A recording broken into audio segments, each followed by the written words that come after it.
नमस्कार दोस्तों, मैं आपका एस्ट्रोलॉजर और गाइड विजय गोयल बोल रहा हूँ। ग्रह मुश्तरका सीरीज में आपका स्वागत है। आज का जो हमारा टॉपिक है वो है बृहस्पति मंगल। ये हमारा सीरीज का 9th वीडियो है और लाल किताब 1941 पेज 221 में जो बृहस्पति मंगल पे जो लिखा हुआ है वो मैं आपको बताता हूँ कि इसके बारे में क्या लिखा है। पहली जो लाइनें हैं उसमें लिखा हुआ है बीमारी 31 साल, औलाद 8 साल, नुकसान 5 साल। तो ये तीनों जो निशानियां बताई हैं बीमारी की, औलाद की और नुकसान की, 31 साल, 8 साल, 5 साल, ये मंगल बध की निशानी बताई गई है कि बृहस्पति मंगल अगर इकट्ठा है कुंडली में और मंगल बध है तो फिर ये बीमारी औलाद का नुकसान और धन का नुकसान दे सकती है। अब इसमें आगे जो लिखा है वो बताता हूँ। दोनों का मुश्तरका उत्तम फल होगा, यानी कि दोनों ग्रह अगर इकट्ठे हैं, बृहस्पति और मंगल इकट्ठे हैं, तो उसका फल उत्तम फल होगा। इन जनरल ये रिजल्ट हमेशा अच्छा ही होगा। तो इसमें अच्छा बुरा दोनों ही लिखा हुआ है, लेकिन मैं आपको पढ़ के बताता हूँ। जुजवी सोना, जुजवी सोना जो हुआ मामूली सोना को कहते हैं, यानी कि जो सोना है उसकी थोड़ी वैल्यू अगर कम हो जाए तो वो जुजवी सोना कहा है यहाँ पे। और लाल किताब 1952 के अंदर इसको गोल्डन किरण बताया गया है। गोल्डन किरण, किरण जो होती है, लाइट जो है, वो मंगल की निशानी है और गोल्डन जो कलर है वो बृहस्पति का है। तो वहाँ पे तो गोल्डन किरण भी बताया है, यहाँ पे जुजवी सोना।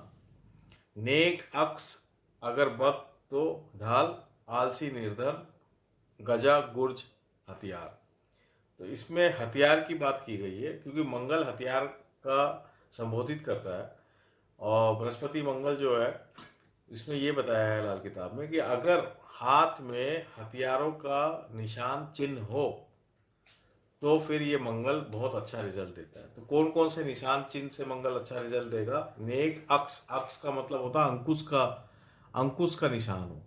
अंकुश का जो निशान होता है वो ऐसे कान की तरह बना हुआ एक तीर, तीर जिसके ऊपर कान बना हुआ हो, उसको अंकुश बोलते हैं। जो महावत भी यूज करते हैं, हाथी को कंट्रोल करने के लिए जो महावत यूज करते हैं अंकुश, उसको भी वो भी मतलब वैसे ही होता है। और कई देवताओं के हाथ में भी अंकुश होता है।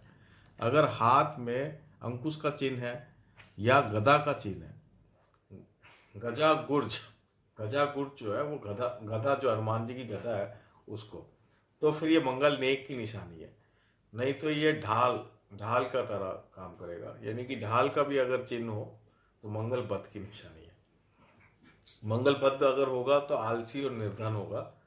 और अगर अच्छा हथियार अंकुश या गदा का निशान है तो फिर ऐसा व्यक्ति जो है हुकुमरान होगा, सरदार हुकुमरान होगा। तो इसमें आगे लिखा हुआ है 1 नंबर सरदार हुकुमरान, 2 से 5 तक वालिय तख्त वरना खुदा परस्त, 5 से ज़्यादा ब्रह्म ज्ञानी। यानी कि अगर खाना नंबर 1 में अगर ये है तो ऐसा व्यक्ति जो होगा सरदार हुकुमरान होगा, लीडरों का लीडर होगा, राजाओं का राजा होगा। 2 से 5 तक, 2, 3, 4, 5 में अगर ये कॉम्बिनेशन है तो ऐसा व्यक्ति एक हेड होगा। वालिया तक यानी वो भी राजा तो होगा, वो अपने एरिया का हेड होगा या एक छोटा राजा होगा।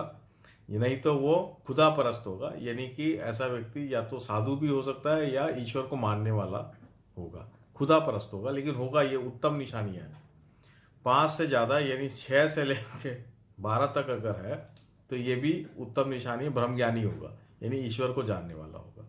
तो अल्टीमेटली बृहस्पति और मंगल को इन्होंने एक गॉड फियरिंग वॉरियर के रूप में बताया है कि ऐसा व्यक्ति जो है गॉड फियरिंग होता है और वॉरियर होता है। मंगल जो है वॉरियर है, बृहस्पति जो है वो ईश्वर है। तो यहाँ पे बृहस्पति मंगल का कॉम्बिनेशन जो है गॉड फियरिंग वॉरियर, जो क्या उसमें खूबी होगी, हर दम मदद मर्दा, हर दम मदद मर्दा, मदद खुदा, ये उसमें खूबी होगी। यानी कि ऐसा व्यक्ति जो है मदद मर्दा का मतलब हर व्यक्ति को मदद करने वाला होगा, न्यायप्रिय होगा।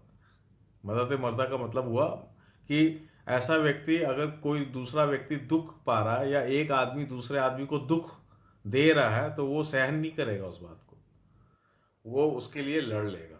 कि भैया तू दुख कैसे दे रहा है, तो एक व्यक्ति को दूसरे व्यक्ति को दुख देने में ये न्याय करने चला जाएगा, न्यायप्रिय व्यक्ति होगा। और मदद खुदा का मतलब वो है ऐसा व्यक्ति जो है उसको खुदा की भी मदद प्राप्त होगी। यानी ऐसे व्यक्ति का जो अंदरूनी हौसला होता है, जो दिल होता है, वो बहुत मजबूत होता है और वो किसी का डर, उसको डर नहीं लगता है, सिर्फ ईश्वर का डर होता है उसके अंदर, गॉड फियरिंग होता है और इसके अलावा कोई डर, वो डरता नहीं है, न्याय से डरता नहीं है और उसको देवीय मदद भी प्राप्त होती है। मदद खुदा का मतलब ये है कि उसको देवीय मदद भी प्राप्त होती है, यानी कि ऐसा व्यक्ति दूसरों के लिए लड़ने वाला होगा, न्याय के खातिर लड़ने वाला होगा और ईश्वरीय शक्ति भी उसको प्राप्त होगी। तो ओवरऑल बृहस्पति मंगल के गुण बताए गए हैं कि ऐसा आदमी लीडर होता है और दूसरों की मदद करने वाला होता है, ये इसका प्राइम गुण है। जैसे कि मैं अभी अभी पढ़ रहा था वॉरियर्स में, जैसे गुरु तेग बहादुर हैं, गुरु गोविंद सिंह हैं, तो गुरु तेग बहादुर, तो गुरु तो गुरु ही हो गया, तेग का मतलब तलवार है, बहादुर यानी जिसके हाथ में, ऐसा गुरु जिसके हाथ में तलवार है ना, गुरु तेग बहादुर, या जो ऐसा गुरु जो तलवार से भी ना डरे, है ना, अन्याय के खिलाफ तलवार से भी भिड़ जाए, तो गुरु तेग बहादुर। तो ये इस तरीके का ये कॉम्बिनेशन है जिसका बृहस्पति मंगल इकट्ठा है, उसमें ये गुण है कि वो न्याय के लिए भी लड़ने के लिए तैयार है ना। गुरु गोविंद सिंह, वो भी न्याय के लिए उन्होंने तलवार उठाई, राइट। तो इस तरह का बहादुर व्यक्ति जो होगा वो बृहस्पति मंगल की शुभ निशानियों पे होगा। और जैसे कैरेक्टर अगर हम लें तो परशुराम, तो परशुराम तो मैं इसलिए यहाँ पे नहीं ले रहा क्योंकि दूसरे लाल किताबी जो है इसको अलग तरीके से ले जाएंगे। लाल किताब में एक शब्द है परशु परसा परशुराम, तो परशु परसा परशुराम और बृहस्पति मंगल का अभी कोई कनेक्शन है नहीं, लेकिन मैं यहाँ पे जो है लॉर्ड परशुराम की बात कर रहा हूँ। जो लॉर्ड परशुराम है वो भी बृहस्पति मंगल का कैरेक्टर, जो इसका इन्फ्लुएंस है, जो इसके गुण है, उसको इंडिकेट करते हैं, राइट। अब हम आगे चलते हैं। दोनों को जब देखे शनिचर, यानी कि इस कॉम्बिनेशन को अगर शनि देखता है तो क्या होगा, मुआविन रेखा, मुआविन उम्र और धन दौलत उंदा, यानी कि अगर इस कॉम्बिनेशन को, बृहस्पति मंगल की कॉम्बिनेशन को शनि देखेगा तो मुआविन रेखा होगी। मुआविन रेखा क्या है, हाथ में एक रेखा जो होती है उसको मुआविन रेखा, जो प्रोटेक्टिव रेखा होती है, जो आदमी को उम्र देती है। ये लाल किताब 1939 में लिखा हुआ मुआविन रेखा, और मैंने शायद पहले भी किसी वीडियो में बताया है। मेरे ख्याल से शनि 12 के अंदर मुआविन रेखा की काफ़ी चर्चा हुई है, आप वो वीडियो देखना। और ये पेज 321 लाल किताब 1939 में मुआविन रेखा बताई गई है। जो हाथ में जो मंगल नेक, देखिए हाथ के अंदर ये जो एरिया होता है, जो अंगूठे के पास वाला जो एरिया है और बृहस्पति के नीचे वाला, ये एरिया मंगल नेक है। और जो बुध के नीचे और चंद्र पर्वत के ऊपर वाला जो एरिया है ये मंगल बद है। तो मंगल नेक से एक रेखा निकल के और ये पित्तर रेखा के अंदर में आती है, अंदर की तरफ शुक्र के अंदर वाली एक रेखा ऐसे चल के आती है, तो उस रेखा को मुआविन रेखा बोलते हैं, जो एक सहायक रेखा है। यानी कि ऐसे व्यक्ति के पास ऐसी पावर होती है कि अगर वो बहुत बीमार भी हो जाए तब भी वो वापस मरते मरते भी वो लौट के आ जाता है वापस, क्योंकि वो सहायक रेखा उसकी मदद करती है, वो उसको मरने नहीं देती है। ये हम कहते हैं, उसको उमर रेखा बोलते हैं। और धन दौलत उमदा, यानी कि बहुत उसके पास पैसा होता है, पैसे की कोई कमी नहीं होती। तो ये मैं यहाँ पे इसलिए कहना चाहता हूँ कि देखिए जब भी मंगल और शनि आपस में मिलते हैं तो उच्च राहु बनता है। उच्च राहु जो होता है वो झगड़ा फसाद का ग्रह होता है, लेकिन यहाँ पे ये बता रहे हैं कि बृहस्पति मंगल इकट्ठा है और जब शनि देखेंगे तो ऐसा व्यक्ति का जो उच्च राहु है, वो ऐसा व्यक्ति झगड़ा फसाद करने में उसको पसंद नहीं होगा, वो लड़ाकू किस्म का व्यक्ति नहीं होगा, वो सबसे प्यार मोहब्बत में रहना चाहेगा। अब आगे चलते हैं। अगर इसको मंगल बद देखे, अगर ये बृहस्पति मंगल में मंगल खराब बद हो तो क्या होगा, सब कुछ मंदा, रिश्तेदार तबाह, मौतें। यानी बृहस्पति मंगल की कॉम्बिनेशन के मंगल बद हो जाए तब फिर मामला बिल्कुल खराब हो जाएगा। फिर वो धर्म के लिए लड़ने वाला नहीं होगा, अपने स्वार्थ के लिए लड़ने वाला होगा और उसके जीवन में बहुत आसपास बहुत मौतें ही मौतें होंगी, है ना। तो ये मंगल बद है, मंगल खाना नंबर 8 में यही होता है। तो मंगल बद वैसे मुझे ऐसा लगता है कि मंगल बद जो होता है नॉर्मली इस केस में शनि से नहीं हो रहा, बुध से होगा। अगर मंगल बद होगा तो बुध से होगा, शनि से तो यहाँ पे अच्छा ही स्थिति बता रहे हैं। तो बुध जो है वो बृहस्पति का भी दुश्मन है और मंगल का भी दुश्मन है। तो हो सकता है बुध खराब हो और बुध की स्थिति अच्छी नहीं हो तो मंगल मंगल बद हो जाएगा। अब यहाँ पे खानावर स्थिति में जो लिखा है वो मैं बताता हूँ। खाना नंबर 1, अगर बृहस्पति मंगल खाना नंबर 1 में है तो पहले इसमें ऊपर में बताया था कि ऐसा व्यक्ति सरदार हुक्मरान होता ही है, यानी कि लीडर होता है, राजाओं का राजा होता है।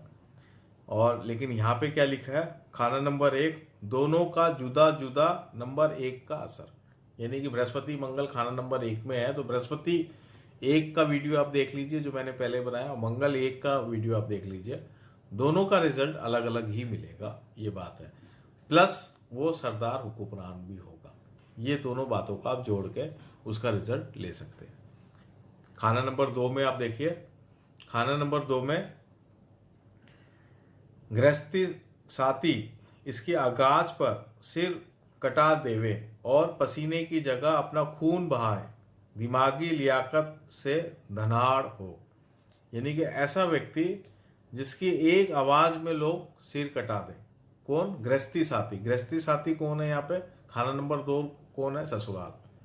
ससुराल में जो साथी होंगे उसको यहाँ पे गृहस्थी साथी बोला गया।